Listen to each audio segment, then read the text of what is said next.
Hello everyone, it's Redmond's football report again, and also it's a great day for some football because yesterday we actually did another video, and that was the Super League video. Please make sure to see that video.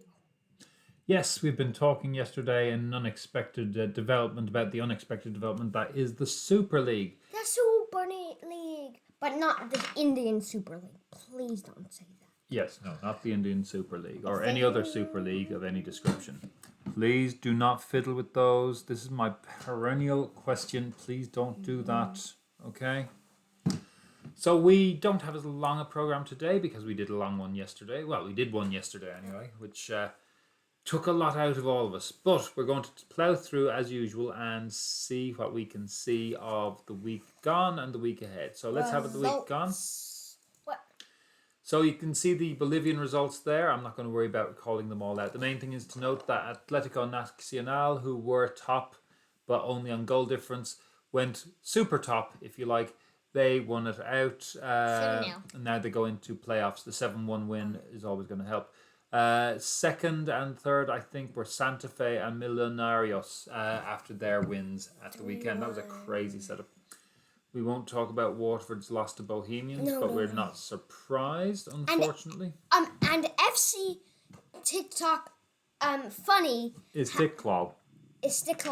Standing it's a funny joke. FC TikTok only funny. And they actually win 3-2. Yeah, I thought that was a bit of a surprise. I didn't think the Uzbekis would get beaten. But good, great day for the TikTok fans. TikTok fans, yes, for Istiklal and Tajiks everywhere, presumably. Shabab Al Ahly of Dubai losing to Al Hilal was no shock. Al Hilal and Istiklal are now top of Group A. I think they're playing again. Oh, so close to Al either tonight or tomorrow night. Probably tomorrow night. In the games we watch, in the club friendly between Louisville City and Pittsburgh Riverhounds, that's 2-0 to Louisville. I think Corbin Bone scored one goal, and I can't remember who scored the other one. That's bad. It was the Messi show on Saturday night in Spain as Barcelona gave Athletic Club their second cup final loss of the month. That is a bad month for Athletic Club. And the 4-0 win was sort of a vindication of Messi at the Bernabeu, at the Camp Nou. Juventus's women won 3-0 away to Sassuolo, while Juventus's men, on a very controversial afternoon, lost 1-0 at Atalanta. Atalanta, of course, a team that is not going into the Super League. Similarly, Leeds United hosted and held Liverpool to a 1-1 draw. Another team not going into the Super League. And it looks like of all of those, it's 0-0. You mean neither of us got correct results? Yeah, neither. Exactly. Well, I got the Al Hilal score right. Al Hilal. Al Hilal. It's won against 1-0. Shabab Al Ahly. Yeah. How do you get that one right? I was so close to one of them. I can't remember. Yeah, well, I mean, close is great and all that, but it's not nearly as good as what I managed to achieve. Got 1-0. So we won't talk at length, but we will talk elliptically later on about the Super League, probably. But we're going to have a look at outside of European football, because I would hope you're all fed up of European football. We do have 3 games from Europe to come up, because of course we do. But we have 5 that aren't in Europe, so that's got to be worth something, hasn't it? So we'll start off in Asia with the Asian Champions League. This time we are going to have a look at Group D. Group D of the Asian Champions League. So as you can see, 2 games played already. Al-Nassr and Foolad playing have won 1 and drawn 1, and they are joint top. Al-Nassr hosting it is probably going to make a difference. Please stop kicking those things. This is only Foolad's 4th time, I think, in the Champions League of Asia. They were the 4th team to qualify from Iran, so they actually had to be to play a single playoff game to get in there. In real life, these two nations are Let's say there's a tense rivalry there. That might be a nice way of putting it. They're practically they're on the verge of war constantly. And what do you mean by war? They're going to fight with each yeah, other? well, no, both these nations have difficulties on philosophic, religious, and cultural levels. For example, Iranians detest being called Arabs, which sometimes they are called. They are Islamic, but they're not Arabic, which is very, very different. They're not even on the peninsula, but they're on the other side. Uh, where do you call it? In Saudi Arabia, you're likely to call it the Gulf of Arabia, and in Iran, it is the Persian Gulf. So there you go. Al Nassr have been there quite a few times, and they're a pretty decent side. This is generally speaking a meaty group because Qatar is the region's The other game is between Al Sadd of Qatar and Al-Wehdat of Jordan. You may remember we were looking into how they would do and see how they'd get on in all that kind of malark in the season. Well, Qatar is the region's the West Asia's first-ranked team, second overall in the the AFC. Saudi is second in the region and fourth overall, and Iran is third in the region. So we've got the 1, 2, 3 of Western Asia here. Jordan is seventh on the listing and 12th overall. So it's going to be a fairly tense setup between these teams. Al Sadd are probably one of the better teams in the region, as a matter of course.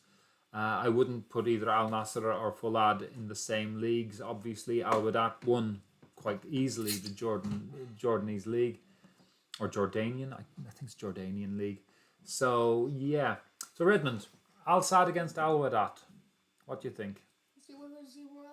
A scoreless draw.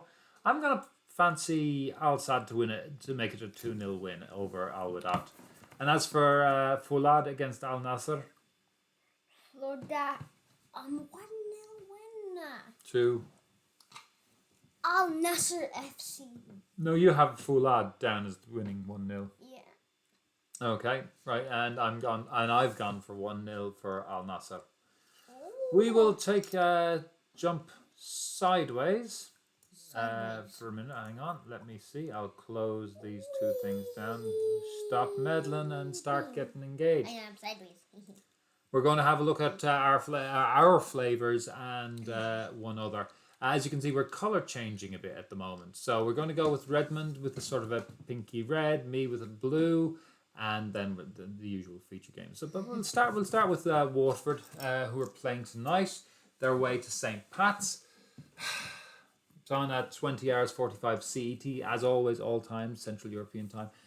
Waterford are not great at the moment. I'm sorry to say they have not been playing well. They have not looked good. They have... The Bows team that beat them is not very good. It doesn't look strength. It doesn't look like it's got a reserve of strength in them, and we did not look great against them. There's been awful kinds of messing going on with a couple of our players, notably Brian Murphy, who is probably our best player, the goalkeeper. He didn't play the last day. I don't know why. St. Pat's are playing well. St. Pat's are looking good. St. Pat's are looking like a team that can beat us. That's not the point that we're looking for. St. Pat's are looking like a team that deserves to be in the joint top of the league. Them, Sligo and Shamrock Rovers are all on 11 points. Finn Harp's on 10, having lost at the weekend. St. Pat's are playing good football. They're defending well. They're scoring. How many points are we on? We're on 3. So we're not that far behind. But there's only 5 games gone yet. Nobody's really stamped themselves on the league so far. -3, you mean? No, that's -3 on goal difference, Redmond. Stop snooping and start looking. That's where the people are. We're doing better than Derry City, though. That's not hard. We're also doing better than Dundalk, and they're a basket case, to use the nice phrase of what I would normally say. A basket case. What he said. A basket case. Oh my God. Juventus are playing Parma. Juventus are one of the teams. Juventus are one of the teams that are signed up for the Super League, and I'm very, very, very disappointed. I will continue to be a fan, but I mean, Yeah, we'll discuss that at another point. Either way, I'll be interested to see what happens. This is taking place tomorrow, 20 hours 45 as well. And I would hope there'll be some kind of protest made somehow. We saw last night the Leeds players wore shirts saying "earn it" as regards getting into European competition. It's more nuanced than just a simple right guys, wrong guys, anything like that. And also, Redmond's going to get an elbow in the eye, and that means that he'll be blind in both eyes. I can see in the other eye. Juve were playing okay. They met Atalanta. Atalanta are a very good team. They're currently now third. They are 2 points behind Atalanta. I think it's 1 point ahead of Napoli. Okay, stop. Get up. Get up and sit and stop messing. If we're going to be doing the thing, we should do the thing instead of just messing. They're 2 points ahead of Napoli, 2 points behind Atalanta. They're in fourth. I don't think this is going to be the dropping of a stone, as some people seem to think. If you ever want entertainment, look at Juventus. Juventus's Twitter for people losing their rag over every little thing. But Parma are not up to much. I think it's going to be straightforward. Similarly, Barcelona against Getafe on Thursday, this time at 21 hours Central European time. Central European time only. Getafe are how much? 4 points clear of relegation, but there's two teams between them and relegation who are all on the same score, which is 27 points. Barcelona lost ground, losing to Real Madrid at the weekend. They lost ground major time. 65 points even for them. They're now 5 points behind Atletico and 2 behind Real. It's looking less likely that they can win the league at this point. They do have this game in hand. Win this game, they go back ahead of Real. They're down to 2 points behind Atletico. But can they get the consistency they're going to need? Yeah, that is the big question. The usual injuries, Neto, Coutinho and Fati. But they've been without them all year. And according to this, there's a slight chance of Neto showing up at the end of the month. But it's not going to happen, I don't think. Meniscus injuries, according to FOTMob, for both Fati and for Calcinho. What is the red it means rectangle means? The rectangle means they're suspended for a game. That's a player with Getafe. Redmond. Yes, and finally, Portland Thorns against Olympic Reign. Or OL Reign. So it's please. A Cascadia derby between Portland and Seattle in the northwest of the United States. Stop messing. Please. I'm asking you for contributions and you don't bring me any. Do you want to bring any contributions? No, I'm still not bringing them. You can bring them. You just need to actually get off your arse and do it. Portland have been incredibly consistent and very successful. Olympic OL Reign, which is actually Olympic Lyonnais Reign, not so much. They had been Seattle Reign, gotten to 2 finals of the NWSL, and LOL have come in and taken over. Their big players would include Jess Fishlock, Laura Barnes, Quinn, and of course Megan Rapinoe. Portland Thorns, who've won it a couple of times, who I think have only missed the playoffs the last 4 once. They have a couple of decent players too. Christine Sinclair, for example, being an excellent player there. Lindsay Horan. Their coach is currently player coach Nadine Angerer, who, yes, she was that German player who won everything, if I'm not mistaken, back in the way. So Redmond, scores. Well, Or do you want to contribute anything in terms of what you think about the games coming up? Well, Portland Thorns, I just think win 1-0 against OL Region. Rain. Please, just sit down. We'll be able to win. Okay, just sit down, please. Just sit down. What about... I'm going to go for a 2-1 win for Portland Thorns in that. What about St. Pat's against Waterford? I think Waterford will be having great defense. That's what they're going to be focusing on. And they'll actually have a good attack. And that makes it 1-1. Okay, seeing as Brian Murphy may be gone, I don't see how we're going to stop goals or score goals. I think it'll be St. Pat's 3, Waterford 0. Juve against Parma.